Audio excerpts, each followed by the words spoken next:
Hi, I'm Bruno Ziza, and today I'm sitting down with Patrick Husting, who is the CEO of Extended Result. He is a big partner of Microsoft, and we're going to talk to you about a business scenario and how Xbox uses business intelligence and collaboration technology to get their job done. So here's a great example of how Microsoft, Intel, and a partner come together for a great collaboration story. So what we're going to be talking about today here is not how business intelligence lives in isolation, but how it's part of a much broader scenario around business decision making. And we're going to take a look at technology from SQL, Office, and SharePoint without ever mentioning them. In fact, we'll talk about the business scenario and how it helps a real business solve real problems. So here in this situation, I'm assisting my VP of Content Acquisition to do a deal with a company named Southridge. See, typically in the Xbox business, what we're about is going out and acquiring great video, music, and other content for our customers so they can watch it in one integrated place. And so it's really important for us to understand what our value proposition is to the company we're negotiating with, but also understand well the company itself. So the first step that I'm going to do here is take a look at where the latest information on this negotiation preparation is. And you can see that I can easily find this into my email, and then of course find the latest thread. But what I really want to do, because I know that information changes on the hourly basis, I want to connect with the people that have worked on this information. And the last person that sent this information is Ken Mallet. I noticed that Ken, in fact, is out of the office. I can see that, and it's the functionality that's provided right in front of me. Very useful because often you might send an email to somebody and then wait for the answer from that person. And when you get the answer, it's out of office. And you might have lost a couple of hours before you actually get the answer that you need. So in this case, by seeing right away that Ken's out of the office and then I should contact Patrick Husting, it saves a large amount of time for me to get to the person that actually has the latest on this given subject. Now, who is this Patrick Husting? Well, I guess I could find out by calling him, but the first thing I'm going to do is see in the organization where Patrick fits. And you can easily do that by browsing the organization via Outlook.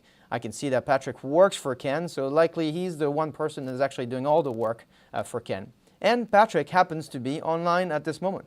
So what I'm going to do is contact him via instant message because, as I explained, we are in a situation where I need information relatively quickly. So in order to do that, I'm going to bring in my communicator window, and I'm going to see if Patrick is available to chat with me to give me the latest information.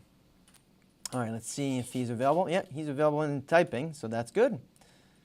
And let's see if he can get me the latest report. Oh, he wants to do a live call. Perfect.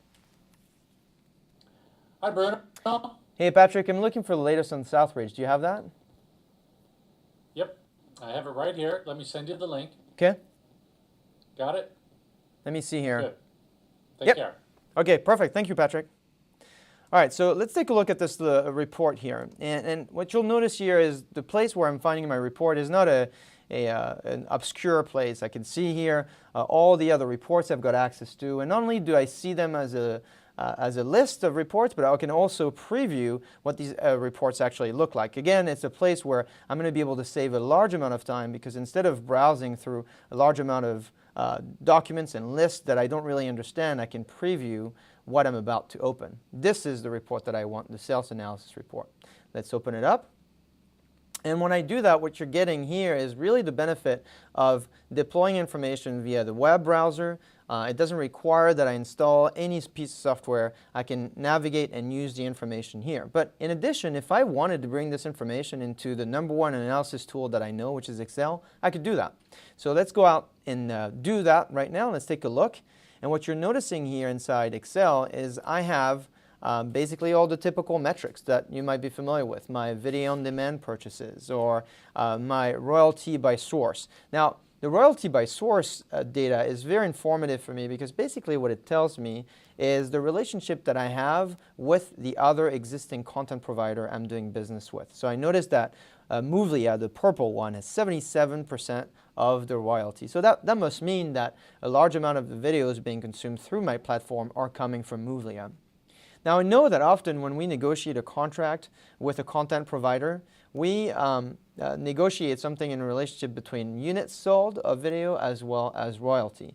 And so what I'd like to do is take a look at my royalty data, not just by the mass of content, by unique videos. Now, that data is somewhere in my SAP system.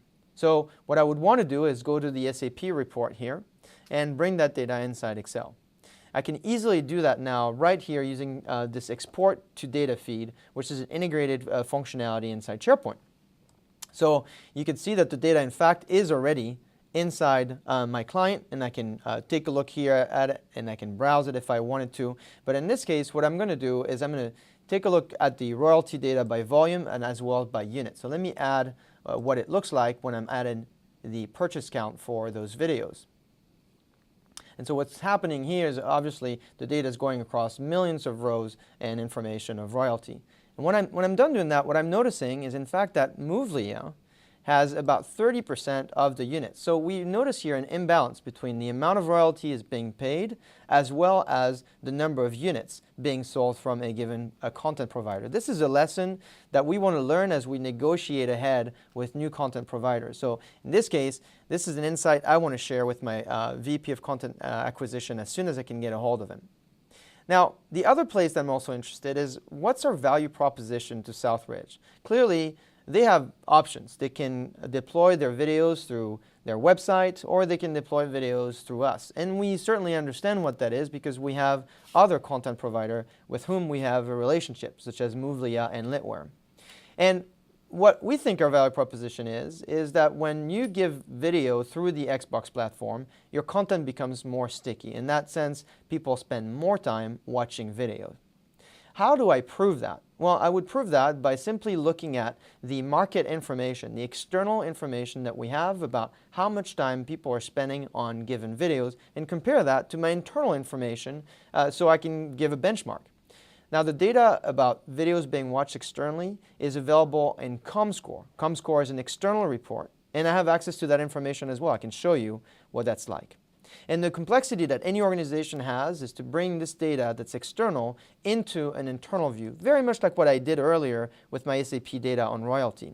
Well, I'm able to do that, and once I do that, I can bring the information right here inside Excel and take a look at what our value proposition might be. Immediately, as I bring this information, I'm noticing that, in fact, when you run videos through the Xbox platform, they're about 10 to 20% stickier than they were if you were be using them through the web. So clearly a value proposition here is fairly strong, and I feel like my VP of Content Management or Content Acquisition should really know about these two things. First, the imbalance between units and royalty, and then secondly, the value proposition around stickiness of content. Well, how do I share that with them?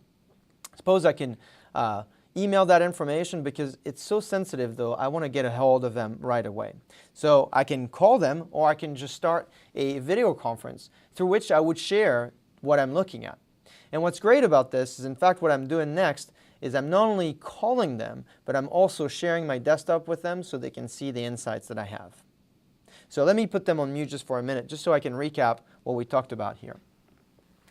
So what we discussed here is not just intelligence in isolation. You saw me collaborate with people. You saw me talking to them via video, also investigating information. So it's really important to understand that the value proposition here at Microsoft, Intel, and partners like Extended Result Building Great Solutions is that you can provide solutions to real business problems across collaboration, search, business intelligence, content management, and many other subjects. So hopefully this was useful to you. Until next time, I'm Bruno Ziza.